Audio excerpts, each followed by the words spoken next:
El contenido del siguiente programa es responsabilidad de sus realizadores.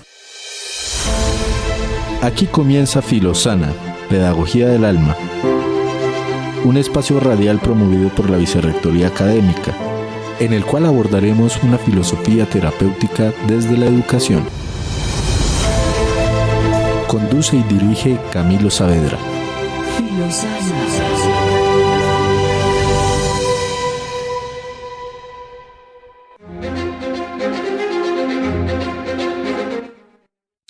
Hola, bienvenidos nuevamente a Filosana, este espacio de una pedagogía con alma.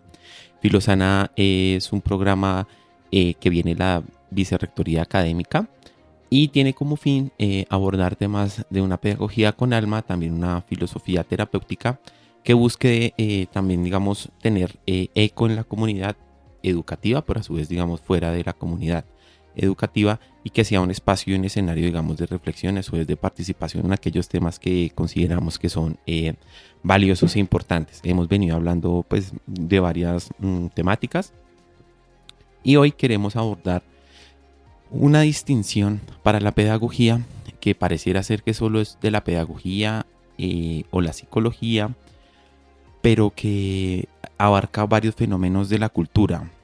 Y es un texto de un pensador que se llama James Hillman, y su texto se llama Picos y Valles y la distinción entre alma y espíritu. Quisiéramos arrancar hoy con una cita de un poeta que Hillman nos dice, cita Wallace Stevens: el camino hacia el mundo es más difícil que el camino más allá de él. Ya de entrada encontramos como la declaración poética es de una u otra manera ya una indicación de principios, y es: el camino hacia el mundo es más difícil que el camino más allá de él. Usualmente hemos visto a partir de, por lo menos creo yo, más o menos unos 20, 40 años, cómo ha habido un fenómeno en la cultura pop que tiene que ver con ascender a los picos.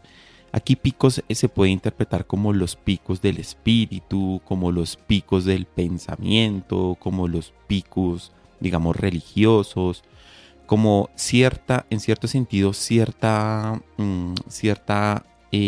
preponderancia por aquel tipo de pensamiento, aquella práctica o aquella, digamos, fórmula que busca que las personas de una u otra manera estén más que todo ubicados como en los picos espirituales, si se quieren, en los picos, digamos, del entendimiento, y se ha, digamos, obviado la otra cuestión que él llama ahí, ¿no? La diferencia entre espíritu y alma. ¿Por qué se debe esto, no? Digamos, y cuáles son las consecuencias. Y que uno podría rastrear esto también con la famosa frase de Nietzsche de Dios ha muerto. Y cómo hay un nihilismo en la cultura que ha hecho que, digamos, que el mundo físico, pero no solo, digamos, lo que llamamos mundo físico, sino todo lo que contiene, digamos, el mundo físico, que es la naturaleza, otros seres sintientes, y todo esto como que ha quedado de lado, ya dado que lo importante termina siendo como los seres humanos, que los seres humanos, digamos, tengan el menor tipo de padecimiento, y a su vez que se puedan, digamos, escapar, digamos, de una u otra manera a estos picos, ¿no? Claro, ¿y qué significa esto, no? ¿Qué significa verse en los picos y cuáles son, digamos, las prácticas cotidianas que se pueden ver? Por ejemplo, muchas veces en prácticas psicológicas se utiliza la práctica, digamos, de la meditación o la visualización o la relajación, que tiene como fin que calmar en cierto sentido los padecimientos y los síntomas, y que las personas, digamos, como que huyan del valle, digamos, que puede ser el padecimiento, ¿no? Pero también, digamos, uno puede ver en cierto sentido como hay una cultura que busca estos picos espirituales, y son personas que, digamos, o es una cultura también que se promueve desde el capitalismo, que lo importante siempre son los picos, digamos, de los logros personales, ¿no? Las personas siempre están hablando de crecimiento personal, de desarrollo personal. ¿Qué es esto? Siempre es buscar un pico, siempre estar buscando algo más allá. Claro, y ¿por qué se ha dado esto? ¿No? Porque de una u otra manera, inconscientemente, digamos, se ha venido desarrollando esto, nos dice Hillman.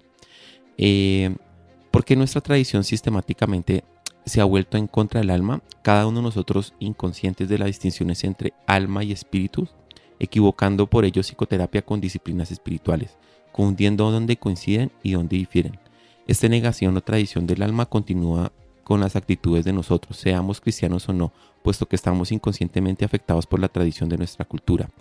Claro, nos dice Hillman, si uno se pone a mirar lo que pasó, digamos, en el concilio de Nicea, en 787, la Biblia, que va a ser parte de nuestra tradición, digamos, religiosa, si ustedes quieren, hasta filosófica y espiritual de Occidente, y como los occidentales, digamos, terminamos también siendo nosotros por el tema de la colonización, terminamos adoptando esta manera de ver y entender el mundo, ¿no? Y entonces, de una u otra manera, claro, ¿qué pasó en Nicea y qué pasó en este concilio?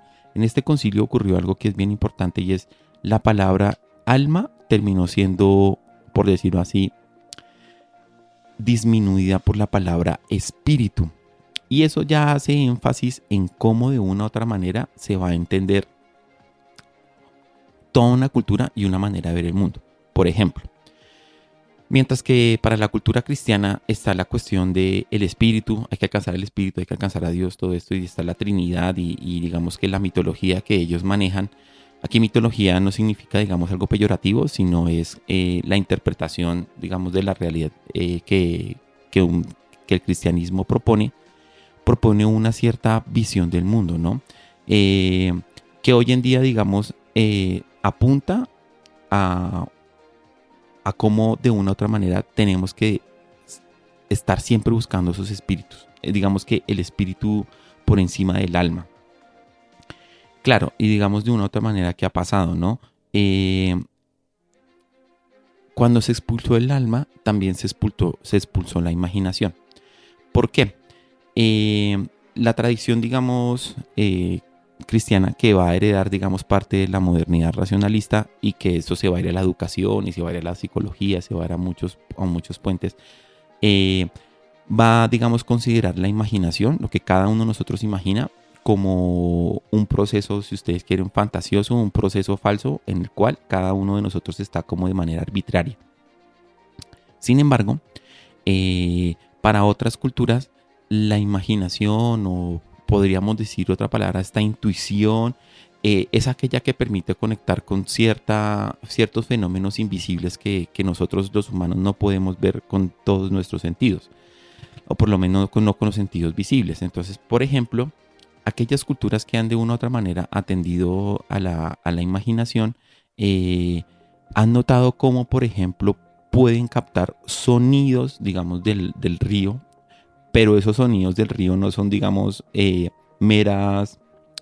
por decirlo así, sonido del agua o de la cascada cuando va corriendo, digamos, por la naturaleza o por el bosque, sino que muchas culturas han podido, por ejemplo, en Mesoamérica, captar cómo ese sonido del agua no solo es un sonido del agua, sino que en cierto sentido evoca una presencia. Y esta presencia que se evoca es como una presencia animada del río, ¿cierto? Y esta presencia animada del río es la que muchos de ellos han captado, y por eso hay una ritualización del río, ¿cierto? Y digamos como que el río es algo sagrado, tiene algo sacro. ¿Y por qué ellos sí han podido también tener esto y tal vez nosotros no? Porque de una u otra manera ellos sí han permanecido en lo que el texto va a apuntar, y es hay sonidos, digamos, que no son solo sonidos, por decirlo así, para el cerebro o para cierta manifestación, digamos, del entendimiento humano, sino que hay sonidos que hablan y tienen alma. Y esos sonidos que hablan y tienen alma, de una u otra manera, son sonidos, digamos, que se escuchan por medio de la imaginación. Y en la Biblia, si bien la palabra, según Hillman, la palabra alma nomás tiene como 24 veces se connota, mientras que la palabra espíritu está más o menos medida como por 176 palabras. Es decir, que en la Biblia habría un énfasis en la palabra espíritu y un decaimiento de la palabra alma. Y como nos va a decir, claro, el alma acá hace referencia a aquello que conecta con los valles, aquella posibilidad de la imaginación que va de una u otra manera captando con eso invisible que se presenta. Entonces, el ejemplo, digamos, del río, digamos, comunidades aborígenes o comunidades mesoamericanas captan, digamos, ese sonido como una especie de música o una presencia divina que está hablando ahí. Nosotros no, porque en cierto sentido hemos perdido también esta tradición. Más que tradición, se ha, digamos, tratado de cortar los poderes de la imaginación. Pero ¿qué pasa? Como se han querido cortar los poderes de la imaginación, estos poderes de la imaginación no se pueden cortar de una vez, así sea que la tradición religiosa y en cierto sentido la tradición científica hoy en día, digamos, que va a formular que las emociones y todo eso son solo cuestiones que se expresan en el cerebro, que no tienen tanto que ver con el sujeto, que las habita y que a su vez que las padece. El alma de una u otra manera se hace visible, ¿no? ¿Y cómo se hace visible en las personas hoy en día? Cuando la imaginación nos enferma a nosotros.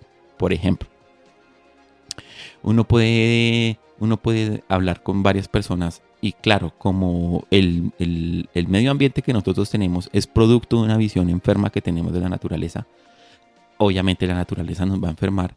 ¿Y qué escuchamos nosotros cuando dialogamos con nuestros amigos? Escuchamos, por ejemplo, no se coma, digamos, este atún que está envenenado. No se coma, no tome, digamos, tanto azúcar porque el azúcar está envenenado. Y es cierto, sí, pero digamos que uno ve el azúcar y uno le parece, digamos, que no está enfermo. Pero sí tiene toda una presencia invisible que de una u otra manera va enfermando a las personas. Entonces, claro, a pesar de que nosotros hayamos querido cooptar esos poderes de la imaginación, los poderes de la imaginación siguen ahí. Por ejemplo, cuando una persona en la noche no puede dormir y es acechada por el pánico, o cuando una persona, digamos, la palabra bien interesante, ¿no? Preocupada, está ya preocupada antes de la acción, porque la imaginación ya lo tiene, digamos, poseído en cierto sentido. Claro, y en ese sentido nosotros hemos perdido un lenguaje, o por lo menos está olvidado, un lenguaje, digamos, que se tenía con la imaginación y que unas culturas, digamos, que han tenido prevalencia sobre este. En el cristianismo, la imaginación ha sido siempre perseguida. Y también, digamos que como producto, digamos, de lo que pasa en el cristianismo, va a pasar, digamos, a la tradición filosófica y después a la tradición científica, y por eso va a ser perseguida.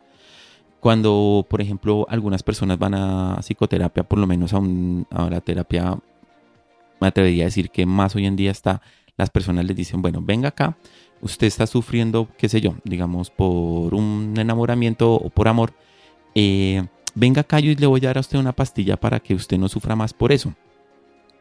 Y claro, cuando la persona se toma la pastilla, digamos que en cierto sentido el dolor o el síntoma desaparece parcialmente, pero después vuelve y va a volver porque, claro, no se trabaja con la imaginación, se trabaja con el efecto de la imaginación y no sobre la misma. Pero la imaginación tiene poderes más fuertes, digamos, en cierto sentido, que una pastilla que de una u otra manera buscas condicionar el síntoma. Y claro, ¿qué pasa? Ahí la imaginación vuelve y de una u otra manera. Y hoy en día podríamos decir que nosotros podríamos ver cómo la imaginación vuelve y nos enferma ya a nivel cultural, con este tema que en algún momento vamos a tratar, y es cómo la mayoría de personas piensan que estamos viviendo un apocalipsis, cómo piensan que estamos viviendo como un final de los tiempos, o como el final de los tiempos siempre se acercara. El apocalipsis pareciera ser que es una imagen arquetípica, algo que no tiene tiempo porque muchas culturas lo han venido pensando. Sin embargo, en nosotros la imaginación ahí nos tortura, a pesar de que hoy en día existan tantas técnicas, digamos, para huir a los espíritus, ¿no?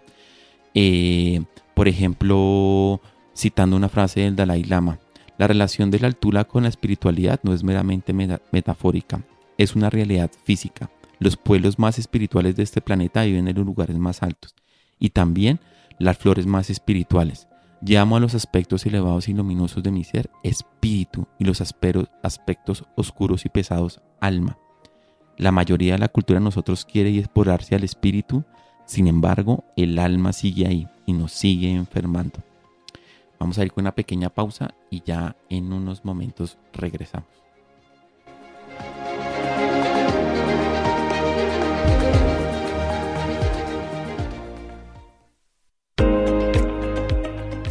Compañeras y compañeros, trabajadores de la UPN, desde la Pedagógica Radio nos llena de alegría y orgullo darles la bienvenida a este nuevo ciclo. Aquí en la Universidad Pedagógica Nacional, cada día es una oportunidad para crecer. Sabemos que su trabajo, esfuerzo y dedicación son el corazón de esta institución. Estamos convencidos de que juntos, como comunidad, podemos hacer de este un espacio aún más inclusivo, dinámico y transformador. Éxito y gratitud en este camino compartido. Pedagógica Radio, voces y sonidos que enseñan. Estás en sintonía de Filosana.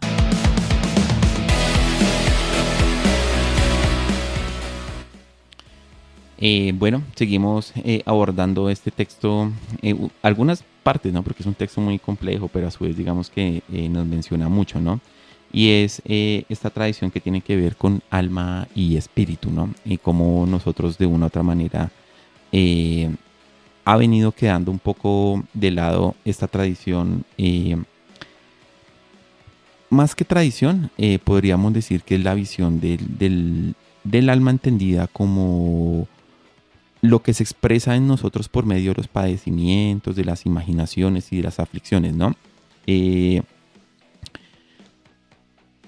alma se manifiesta por medio de imágenes. En una larga tradición que rescata este pensador James Hillman, empezando en cierto sentido por una corriente platónica y sobre todo neoplatónica, que va a llegar al Renacimiento y que va a llegar a los románticos y que va a llegar a muchas partes, va a hacer énfasis en cómo la imagen o la imaginación es algo que contiene vida en sí misma. Por ejemplo, cuando nosotros estamos pensando en alguien, inclusive en algo, eso, de una u otra manera, la imaginación lo carga de poder.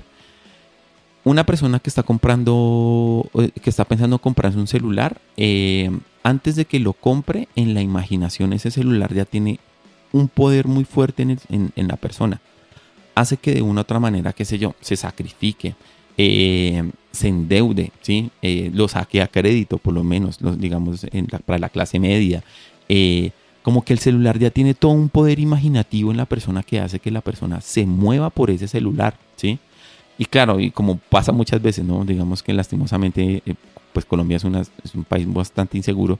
A las personas le roban el celular y puede ser que robarle el celular le duela más que inclusive que le digan una mentira, porque el celular tiene un poder imaginativo muy fuerte, ¿sí? Porque de una u otra manera estamos poseídos por estas imágenes. Y así como pasa con el celular, pasa con muchas cosas. En general pasa con la vida anímica, y esta vida anímica es la que de una u otra manera se expresa por medio de las imágenes. ¿Qué pasó? ¿No? Digamos que, y en cierto sentido también está en la historia de la locura de Foucault, las imágenes como de una u otra manera como que no se ajustan, por decirlo así, a la realidad física en ocasiones. Entonces siempre o quedó, digamos, tildada de como de una especie de locura, pero porque también nosotros no hemos tenido, o en cierto sentido se perdió la voz que le daba, digamos, sentido a esta imaginación. ¿Qué pasaba, por ejemplo, con un pueblo como el griego o inclusive con los pueblos mesoamericanos, que son tradiciones no tanto de la escritura, sino tradiciones del habla, ¿no? En el habla la imaginación está viva. Entonces, por ejemplo, uno puede, cuando uno lee, digamos, la Ilíada, encuentra como muchos, digamos, de los héroes tenían, digamos, visiones, y estas visiones de una u otra manera eran visiones que les enviaba un dios, ¿no? Atenea se comunica en la Odisea, Atenea se comunica con Odiseo también por medio de sueños, por medio de señales. Una lechuza no es solo un animal, digamos, silvestre, sino la lechuza en la presentación, digamos, de Atenea. Todos ellos, digamos, que de una u otra manera podían captar como estas culturas, podían captar como de una u otra manera el alma estaba en el valle. Y el alma, digamos, como que se comunica con estos miedos invisibles, ¿no? Como con estas personificaciones que se hacen en nosotros de manera invisible por medio de la imaginación. como la imaginación de una u otra manera, digamos, quedó excluida, pero no se puede excluir algo y no se puede excluir el alma. Entonces, de una u otra manera, lo que ha venido pasando es que las tradiciones espirituales y que hoy en día se venden como psicoterapias han venido ganando fuerza, ¿no? ¿Por qué? Pues claro, porque la mayoría, digamos, no quiere padecer. Pues nadie quiere. Pero en últimas, en el padecimiento también está esa conexión como con esta fuente de la imaginación que podrían ser los valles. Si bien de una u otra manera podemos tener, digamos, esta relación con la imaginación que todo el mundo tiene, podríamos estar más presente de ella. Y claro, digamos que en nosotros, en cada uno de nosotros se expresan, digamos, estas voces de la imaginación. Los neoplatónicos en esta tradición sí le otorgaban, digamos, un poder a la imagen y la imaginación, y sabían que de una u otra manera estamos siempre, por decirlo así, poseídos o arraigados por aquellas imágenes que se nos hacen en nosotros, en el cerebro, en la mente o en el alma. Ellos siempre decían, claro, mira, la imaginación es aquello a lo que tú atiendes, y en la medida en lo que tú atiendes, la imaginación se va a presentar en ti. ¿Qué quiere decir esto? Por ejemplo, lo que pasa es que nosotros estamos como muy separados de esto. Por ejemplo, una persona que puede revisar o puede, digamos, plantearse por un momento mirar un atardecer o mirar, digamos, una planta o mirar un animal. Inclusive, digamos, en medio de nuestro corre diario, hay veces las mismas cosas nos llaman, ¿no? Las mismas plantas en las que estamos nosotros ubicados o los árboles reclaman atención, reclaman que nosotros lo veamos. Digamos que en este puente en el que existe entre el árbol y yo, digamos que no hay una separación entre el árbol y yo, sino que hay una sola fusión. Y esta fusión, digamos, es la posibilidad que hace la imaginación de recrear y estar creando un mundo constantemente. La imaginación en ese sentido es un puente de comunicación entre el árbol y yo. Y en ese sentido no hay yo y árbol, sino una sola cosa. Y ellos, los platónicos, proponían que en cierto sentido la imagen tiene algo del árbol que hace que nos podamos comunicar con él. Por eso ellos proponían, digamos, que una educación también basada en la imaginación, y ellos proponían también una educación, digamos, que captara los símbolos que existen en la naturaleza.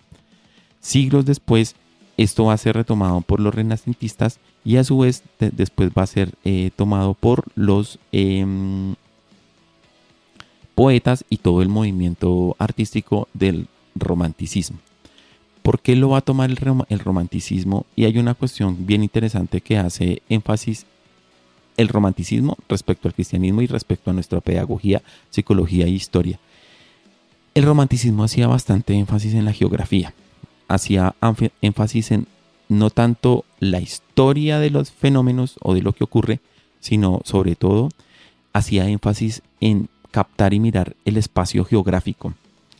Una cuestión que nosotros o que podemos tal vez tratar de rastrear y de captar, digamos, en nuestra tradición educativa y psicológica y filosófica es como para los pueblos mesoamericanos la geografía es más importante que la historia.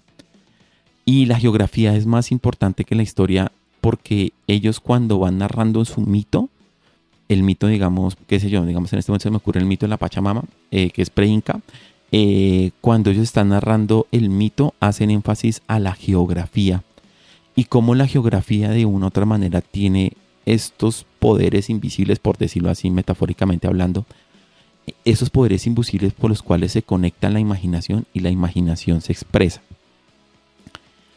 En la tradición cristiana, y por eso es que también uno podría decir que hay un historicismo muy fuerte en nuestra psicología, filosofía y educación, en la tradición cristiana la historia es muy importante, porque hubo un momento en el cual, digamos, el ser humano es expulsado, digamos, del paraíso, y ahí empieza, digamos, por decirlo así, la historia humana, y la historia obviamente es bien importante para ellos porque en algún día, digamos, va a haber, digamos, lo que se llama el apocalipsis y el juicio de las almas, y eso es un proceso que se está llevando en la historia, ¿no? Pero por más que parezca un poco descabellado, ese proceso histórico es el mismo, digamos, que se está peleando en Palestina. El pueblo judío, por lo menos Netanyahu, está convencido de que está en una tarea histórica, en una misión histórica, yo lo he mencionado varias veces. Y si se dan cuenta, allá hace la referencia a Pico. La historia sería también una especie de pico que se busca y que se realiza. Y la historia ha perdido, digamos, de vista la geografía. Claro, por ahí Mark Twain tenía una frase muy, muy interesante que decía, la geografía se hizo, los americanos aprenden geografía únicamente para conquistar territorios. Y está visto como también, en cierto sentido, el espíritu de Estados Unidos es también un espíritu de conquista. Siempre el espíritu busca como una escala siempre más arriba, ¿no? Y claro, está esta relación entre espíritu e historia. Y la historia también, claro, la historia, hay muchas interpretaciones de la historia. Para algunos la historia tiene como una finalidad, un sentido. Y mientras que la historia se va contando y se va realizando, por decirlo así, se ha olvidado la geografía. Por eso es que el alma conecta mucho con la geografía y con los valles. Por eso muchas personas en algún tipo de padecimiento, ¿cierto?, buscan un lugar que tenga valle, que tenga ríos, que tenga árboles, que tenga, no sé, aquí digamos en Colombia, por lo menos aquí cerca, que tenga sabanas, que tenga lagunas, que tenga animales. Porque de una u otra manera es como si el alma estuviera conectando con ese valle y ese valle de una u otra manera le permitiera hablar. Una de las cuestiones más interesantes que por lo menos se ha visto en terapia, la palabra terapia significa cuidado del alma, y por eso cuando estamos en terapia asistimos a esos valles. Es como muchas personas que tienen una huerta pequeña o inclusive que tienen una planta, utilizan, digamos, esa planta como medio de cura y la planta a su vez los va curando a ellos, porque existe una correlación que pareciera ser invisible entre el valle del sufrimiento del alma y a su vez la planta. Por eso nos dice Hillman, y volviendo a la frase inicial, el camino hacia el mundo es más difícil que el camino más allá de él. Seguramente volveremos con una segunda parte, pero hay que hacer énfasis en esto. En el camino hacia el mundo está el valle del alma, y en el alma están estas presencias invisibles que habitan en la geografía. Los invitamos a que nos escuchen. Estamos en iVoox, estamos en YouTube Podcast. Queremos agradecerle nuevamente a Mario Enríquez en el Control Master, a Yolanda Barrantes en la producción sonora, a Laura Chávez en la comunicación, a Alejandro Sepúlveda en la producción y dirección. Y los esperamos dentro de 8 días. Mi nombre es Camilo Saavedra, y que los valles del alma nos permitan habitar en ella.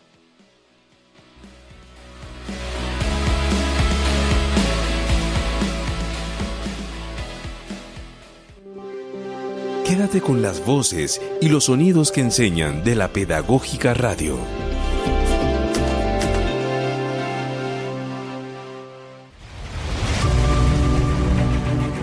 Universidad Pedagógica Nacional. 70 años siendo la educadora de educadores.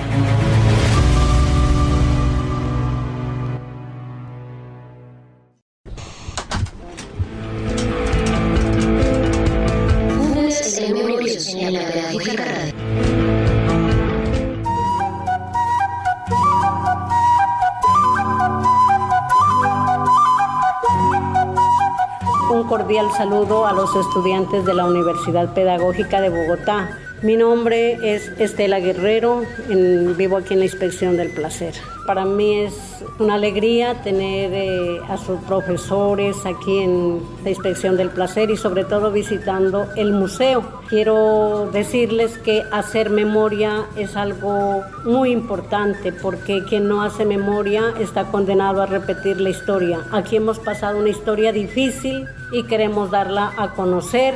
Hemos vivido momentos difíciles, pero también esa guerra nos ha hecho reflexionar, y la reflexión que nosotros hemos tomado es seguir adelante, avanzar, hacer resistencia y enseñarle a la juventud que lo que aquí hemos vivido o los errores que de pronto hayamos cometido no se vuelvan a repetir, porque eso es un atraso para la comunidad.